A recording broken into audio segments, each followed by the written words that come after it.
よし、木をボコボコに破壊しています。プリミティアプレイヤーエールです。今回は人力発電車を作ってみようと思います。以前にも作りましたが、さらに発電の仕組みを改良して扱いやすい乗り物にしたいので、うまくできたなー。チャンネル登録してもらえると嬉しいです。それでは作っていきましょう。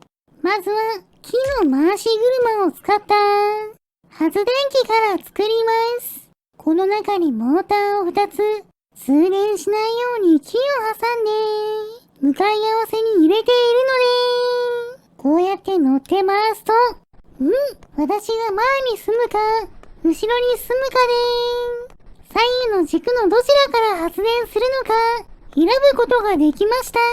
これを利用すれば、私の進む方向に合わせて、モーターの回転方向を変えることができるんじゃないでしょうか。さらに発電効率を上げるために、発電に使う回し車の径をもう少し大きくしておきましょう。これくらいの大きさの方が回しやすいみたいです。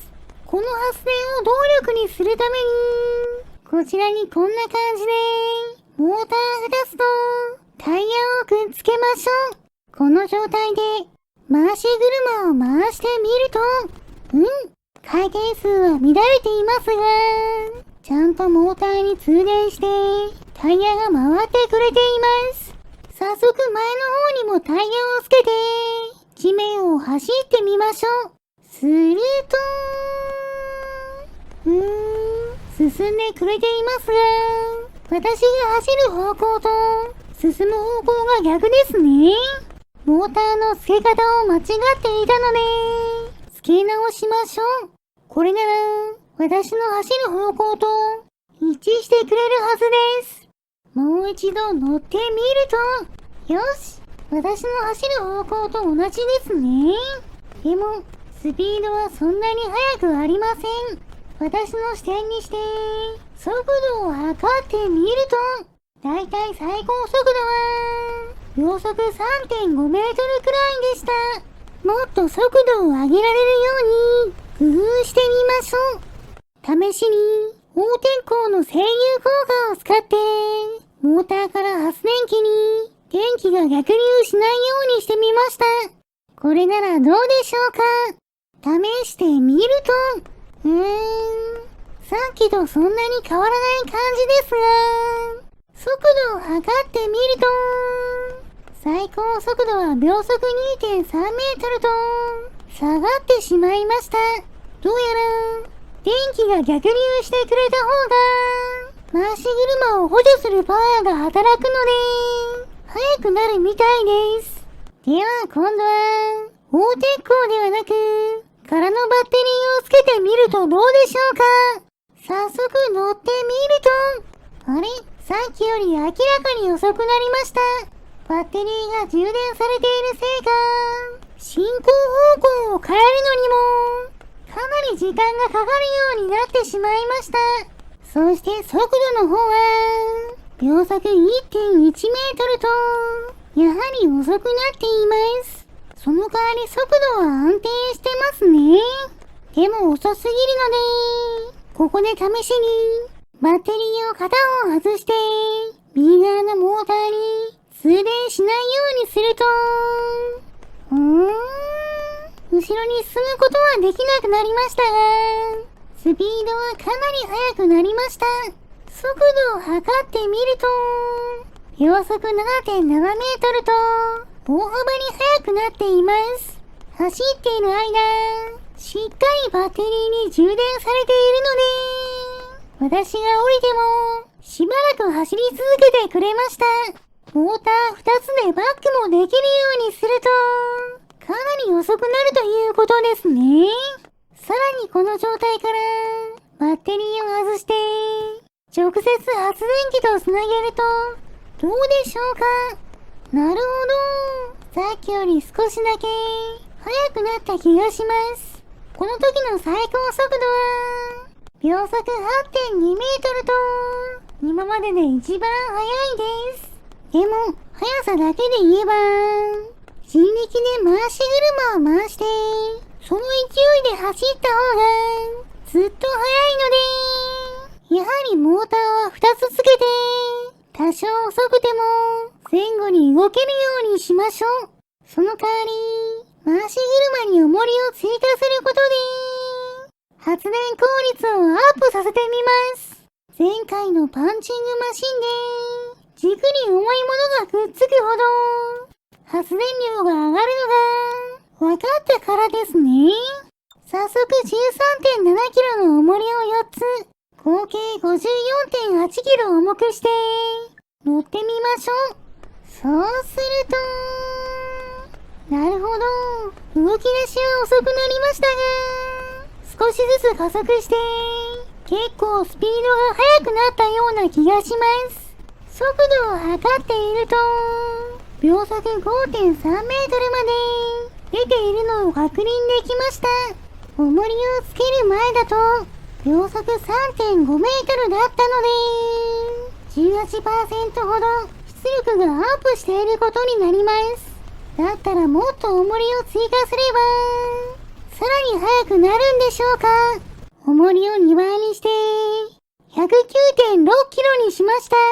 早速乗ってみると、動きが重いですね。発電量が増えても、全体の G 流が重くなってしまうので、走るのが速くなるとは限らないみたいです。最高速度も、秒速 5.1 メートルと、少しだけ落ちてしまいました。ちょうどいい重さがあるんですね。G 量が重すぎて、加速が遅くなってしまうのも困るので、結局 4.54 キロの重りを8本つけた。合計 36.32 キロの状態に落ち着きました。速度はそこまで速くありませんが、それなりに加速も良くて、扱いやすい感じです。速度を測ると、最高秒速 5.1 メートルだったので、十分でしょう。これで完成とはせず、せっかくなので、武装を追加して、強くしていきましょう。以前戦闘ヘリに使った52発の弾を発射する機銃を運転席の前に取り付けて右側のスイッチを外側にひねることで発射できるようにしました。さらにバッテリーと燃料をつけて試しに撃ってみると燃料が爆発して吹き飛ばされてしまいました。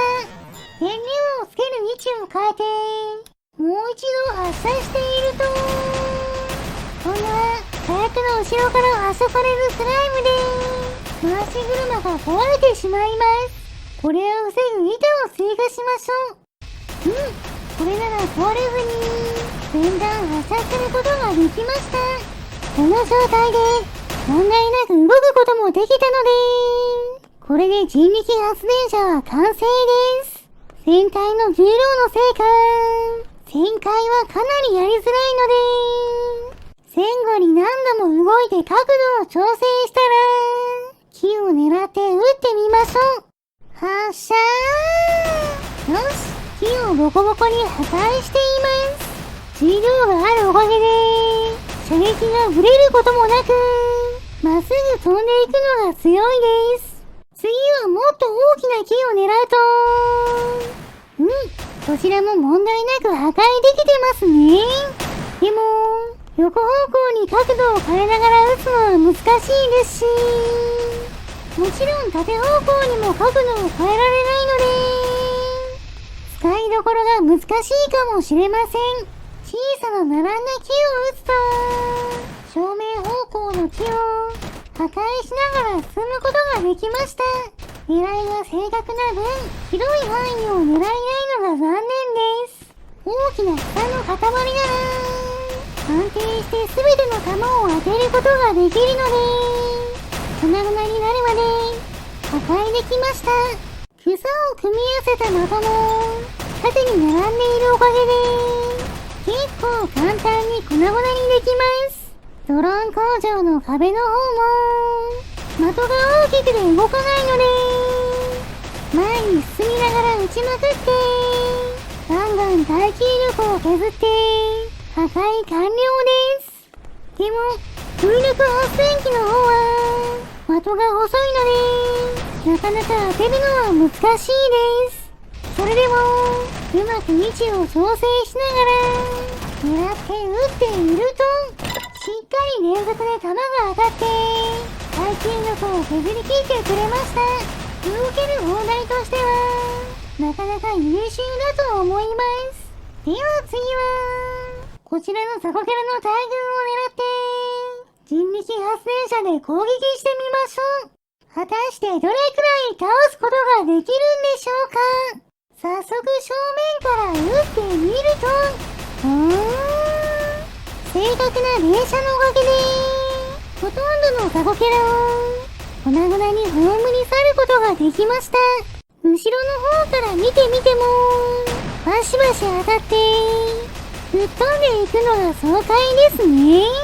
ちなみに私の視点だと、こんな感じです。弾を撃つ前に走らせた時の速度は、秒速 3.8 メートルほどと、それなりの速さです。そして、右のスイッチをひねって、弾を発射すれば、好きなタイミングで、前方に弾を発射できます。弾の並びは、縦に結構長いので、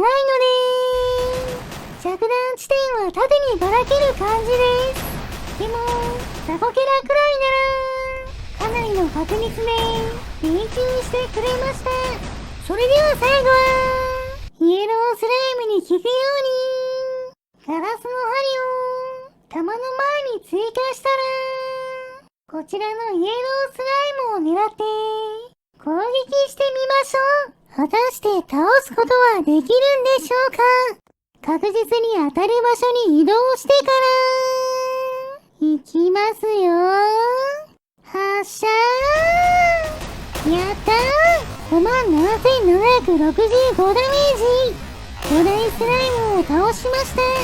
最初の風圧のうち一発がうまく当たってくれたのか、すごいダメージを与えて砕いてくれました。残った弾も分裂したスライムにバシバシ当たってくれています。それではこの勝利を祝してスライムを燃やしてしまいましょう。燃えるものを集めてきて火をつけます。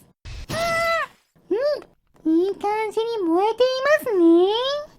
よし、スライムも美味しそうに焼けたので食べてしまいましょう。もちろん今回頑張ってくれた人力発電車さんにもお裾分けしてあげます。